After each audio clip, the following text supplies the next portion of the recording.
유다가 멸망하고 하나님의 선지자가 끊어진 지 400여 년이 지났습니다. 사람이 보통 80년에서 100년 정도 산다고 했을 때 대략 한 4대에서 5대가 지나도록 선지자를 통한 하나님의 메시지가 그전과는 다르게 완전히 끊어져 버렸습니다. 그렇기에 너희를 구원하기 위해서 메시아가 오신다라는 그 약속의 말씀을 믿음의 선배들을 통해서 들었지만 그것은 이미 옛날 이 400년 전에 이야기가 되어 버렸습니다. 그래서 어느 순간 하나님이 계시다는 것 알지만 그것을 실제로 경험하고 듣는 것은 너무나도 멀고 먼 이야기가 되어버린 것이죠.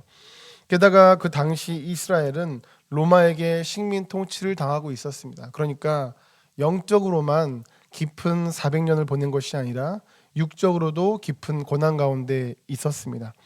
바로 이것이 오늘 본문의 상황입니다. 과연 하나님은 우리에게 임할 것인가? 과연 하나님께서는 오랫동안 침묵하셨는데 우리가 겪고 있는 이 아픔을, 영적으로 깊은 이 고난, 육적으로 깊은 이 고난을 하나님은 알고 계시는가? 이러한 의문이 꼬리에 꼬리를 물고 심지어 이제는 하나님의 응답보다 영적인 암흑이 더욱더 익숙하고 친숙해진 것 같을 때에 신약성경 첫 구절 마태복음 1장 1절이 선포가 되는 것이죠. 아브라함과 다윗의 자손 예수 그리스도의 계보라. 한글 성경에서는 아브라함과 다윗의 자손이라고 하면서 아브라함이 먼저 나오지만 사실 원문으로 보시면 다윗의 자손이 먼저 나옵니다. 그런데 이 다윗의 자손이라는 표현은 당시에 하나님의 백성들에게 너무나도 익숙한 표현입니다. 왜냐하면 하나님께서는 다윗의 자손에게 영원한 왕이신 메시아가 오실 것이라고 약속하셨고 그 약속을 하신 이후에 계속해서 그 약속을 상기시키면서 다윗의 자손으로서 메시아가 오실 것임을 말씀했기 때문입니다. 우선 사무엘하 7장 유명한 말씀이죠.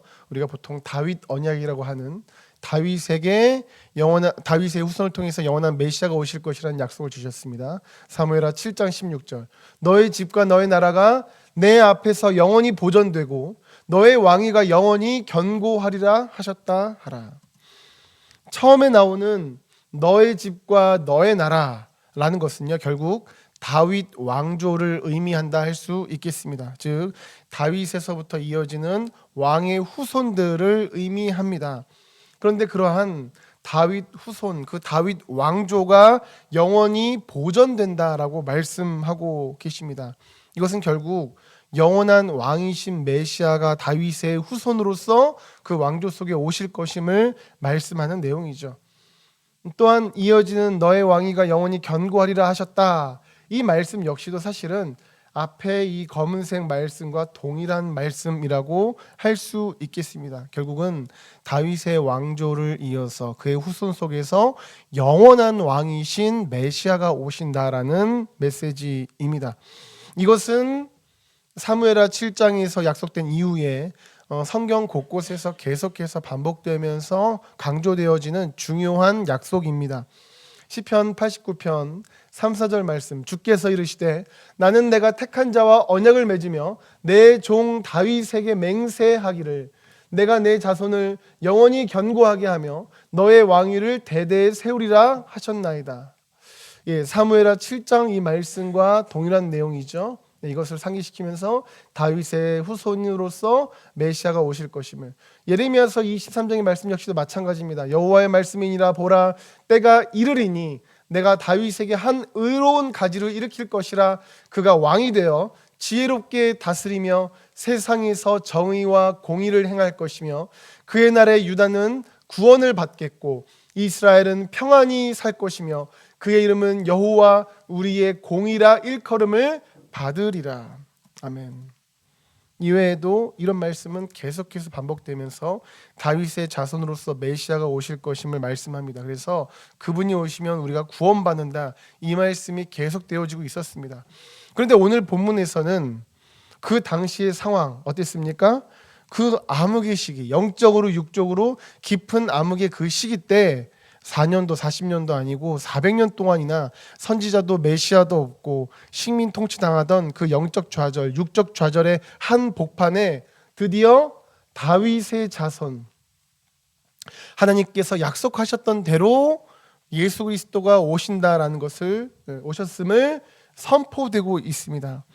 이렇게 깊은 영육 가운데 고통 속에서 하나님께서는 말씀대로 약속대로 다윗의 자손 메시아를 보내주셨습니다.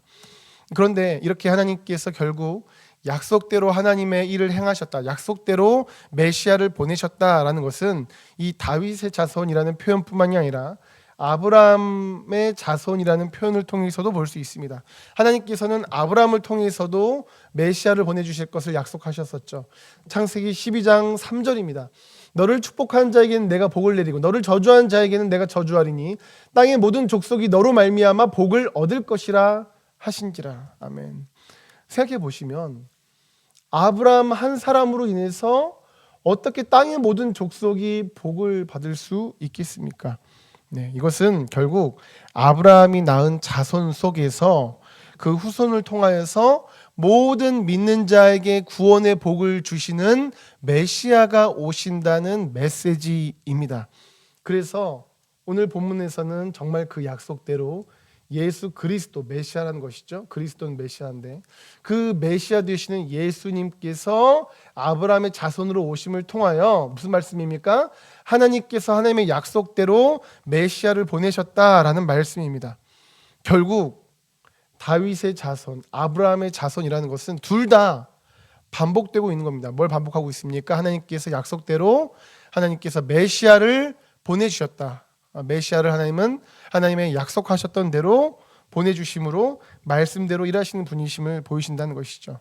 그렇습니다. 아무리 영적 고난이 깊다 할지라도, 육적 고난이 깊다 할지라도 하나님께서 말씀대로 행하시면 메시아가 오실 수 있다라는 것이죠. 그렇게 이것을 뒤집어서 우리가 묵상을 해보자면 하나님의 자녀들에게는 상황을 뛰어넘은 하나님의 말씀 안에서의 이미 주어진 결론이 있다라는 것을 알 수 있습니다. 오늘 본문 말씀이 결국은 하나님께서 약속하셨던 대로 메시아가 오셨다. 깊은 영육간의 고난이 있었지만 그럼에도 불구하고 약속대로 하나님은 행하실 수 있는 분이시다는 것은 결국 상황과 환경을 뛰어넘어 하나님께서는 이미 주어진 결론이 있으시며 그 결론대로 행하신다라는 것이죠. 그렇습니다. 이것은 우리도 마찬가지입니다. 하나님께서는 말씀을 우리에게 이미 주셨기 때문에 그 말씀을 통해서 이미 우리에게 주신 결론이 있습니다. 아무리 400년 동안이나 응답이 없는 깊은 영적 고난 속이고 육적으로도 깊은 고난이 있다 할지라도 하나님께서는 그 모든 것을 뛰어넘는 응답을 주시는 분이시라는 것이죠. 이러한 메시지는요, 오늘 본문 1절 외에 사실은 이 족보 속에서 여러 군데에서 찾아볼 수 있습니다. 1장 3절, 유다는 다말에게서 베레스와 세라를 낳고라고 말씀하고 있습니다.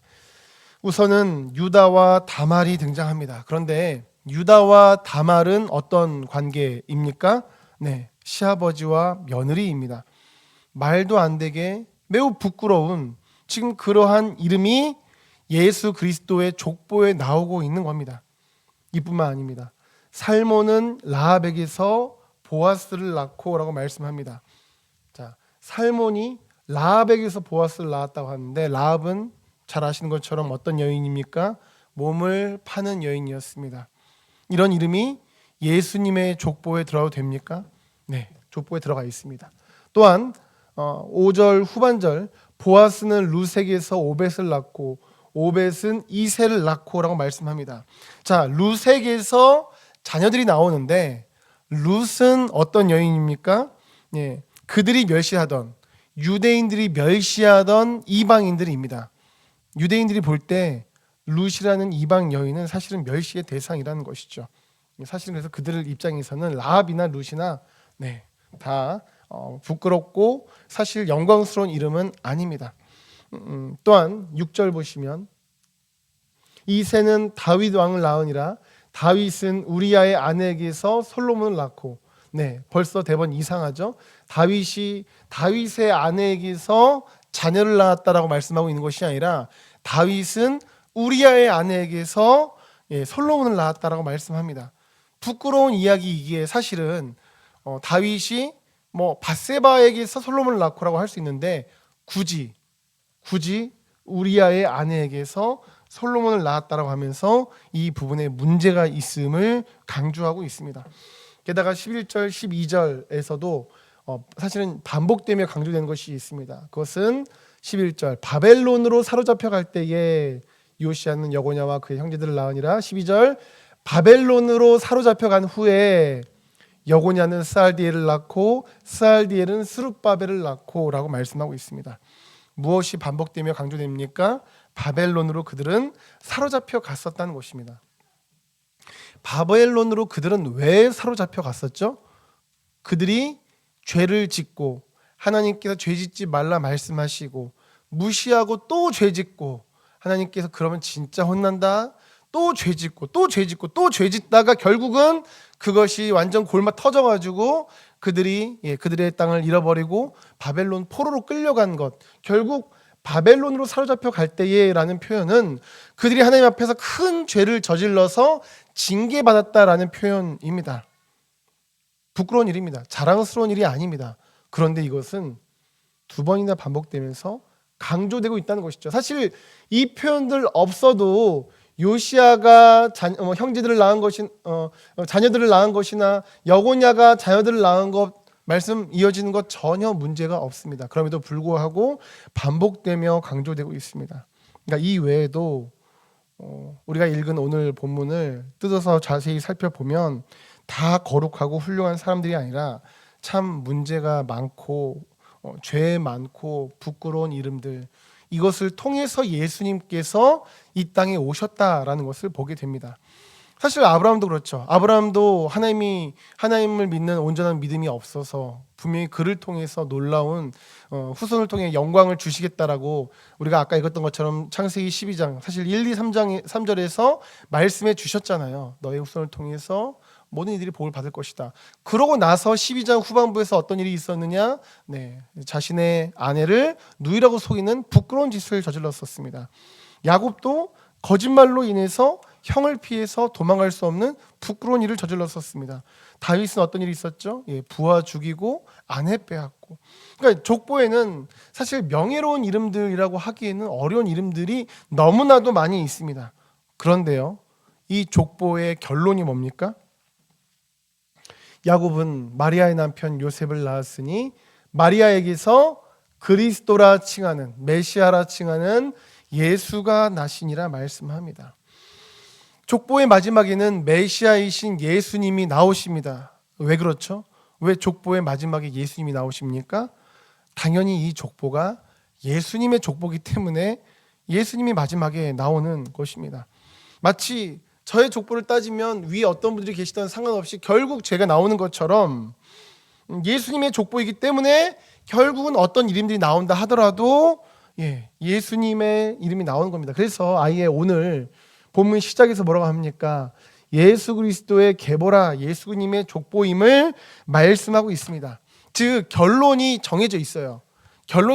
이것은 예수님의 계보라고 정해져 있기 때문에 중간에 여러 부끄러운 이름들, 여러 부끄러운 사건들이 있었음에도 불구하고 이 족보는 예수 그리스도를 향해서 멈추지 않고 달려갔던 것입니다.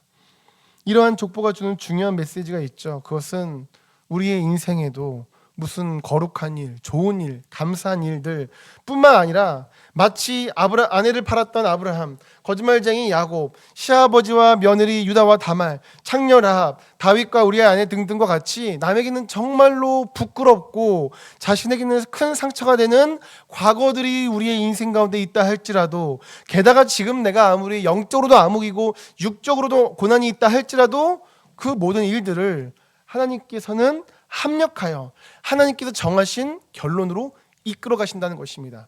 예수님의 족보면 그것이 아무리 중간에 부끄러운 이름이 있어도 예수님으로 귀결된 것처럼 하나님의 자녀들에게 이미 정해진 천국이라는 승리라는 결론이 있기 때문에 우리 인생 가운데 어떠한 부끄러운 일들이 있다 할지라도 결국 우리가 주님을 사랑하는 자에게는 결국 합력하여 선을 이루는 역사가 있다는 것이죠. 사실 이 세상에 문제없는 인생 어디 있고 어려움 없는 가정, 어려움 없는 공동체가 어디 있겠습니까? 그러나 우리가 그러한 고난의 상황으로 인해서 흔들리고 넘어지는 것이 아니라 그럼에도 불구하고 우리에게 멈추지 않고 하나님이 이미 우리에게 정하신 결론, 그 선을 향해서 이끌어 가시는 그러한 역사하심이 있다는 것을 우리는 믿음으로 바라볼 수 있어야 한다라는 것이죠. 그렇다면 하나님께서는 하나님의 때에 하나님께서 이미 예비하신 선으로 우리를 인도하실 것입니다. 잘 아시는 말씀 로마서 8장 28절 우리가 함께 고백하기를 원합니다. 함께 고백하겠습니다. 시작. 우리가 알거니와 하나님을 사랑하는 자 곧 그의 뜻대로 부르심을 입은 자들에게는 모든 것이 합력하여 선을 이루느니라. 아멘.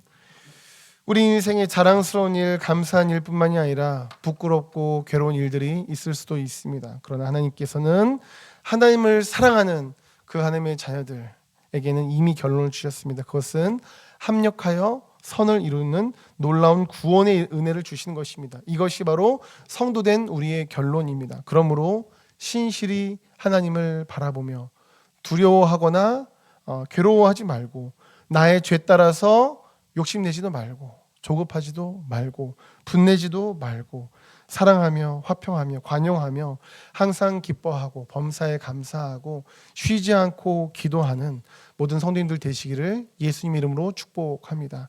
그래서 하나님 안에서 이 땅을 살아가는 동안에도 하나님의 때에 하나님의 방법으로 하나님이 역사하시는 놀라운 승리가 가득하시기를 예수님 이름으로 축복합니다.